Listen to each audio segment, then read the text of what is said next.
যখন আলোকোজ্জ্বল দিন তখন তারা অমাবস্যার অন্ধকার। দেশের উন্নয়ন নিয়ে এত হীন মনোবৃত্তি পরিচয় তারা দিচ্ছে। এবং পাকিস্তানের প্রধানমন্ত্রীর বক্তব্য থেকে তাদের বাস্তবটা বোঝা উচিত। আজকে তারা কথায় কথায় দামি নির্বাচন বলে,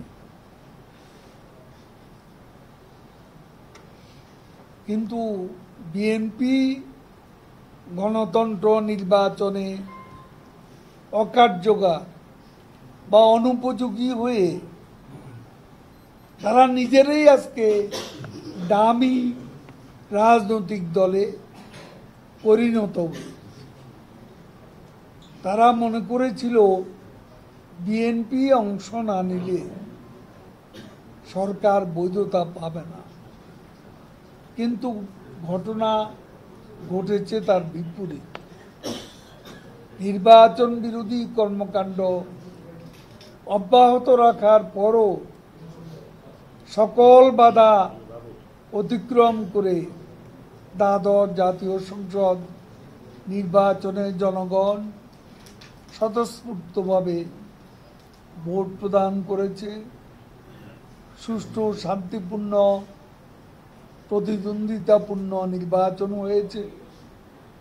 প্রধানমন্ত্রী শেখ হাসিনাকে বিভিন্ন রাষ্ট্র, বিশ্ব নেতৃবৃন্দ অভিনন্দন জানিয়েছেন এবং বাংলাদেশের সঙ্গে নিবিড়ভাবে কাজ করার অঙ্গীকার ব্যক্ত করছে। জাতীয় সংসদ নির্বাচনের পরও স্থানীয় সরকারের বিভিন্ন পর্যায়ে 231টি নির্বাচন হয়েছে। সেখানে 60% ভোটার ভোট প্রদান করেছে। বিএনপিকে ছাড়াই দেশের গণতন্ত্র নির্বাচন ভালোভাবেই এগিয়ে যাচ্ছে। আমরা আশা করি উপজেলা পরিষদ নির্বাচনও নিরপেক্ষভাবে শান্তিপূর্ণ পরিবেশে অনুষ্ঠিত হবে। জনগণ নির্বিঘ্নে ভোট প্রদান করবে।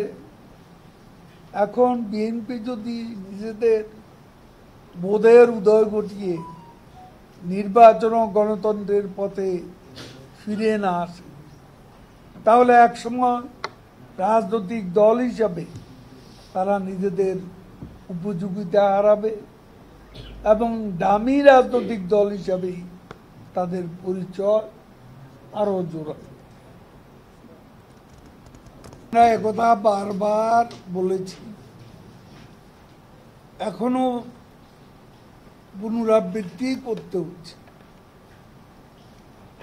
যে রাজনৈতিক কারণে বিএনপির কোনো নেতার বিরুদ্ধে মামলা নেই, রাজনৈতিক কারণে বিএনপির কোনো নেতাকর্মী কারাগারে নেই।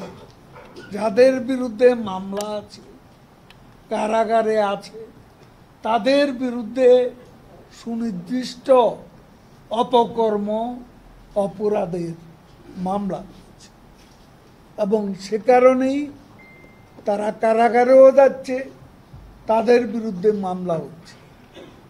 আমি মির্জা ফখরুল সাহেবকে জিজ্ঞেস করতে চাই, আপনি যে ভুয়া হিসাব আজকে জাতির সামনে উত্থাপন করছেন, এটা রাজনৈতিক দল হিসাবে আপনাদের স্বচ্ছতাকে মানুষের কাছে ছোট করছেন। কারণ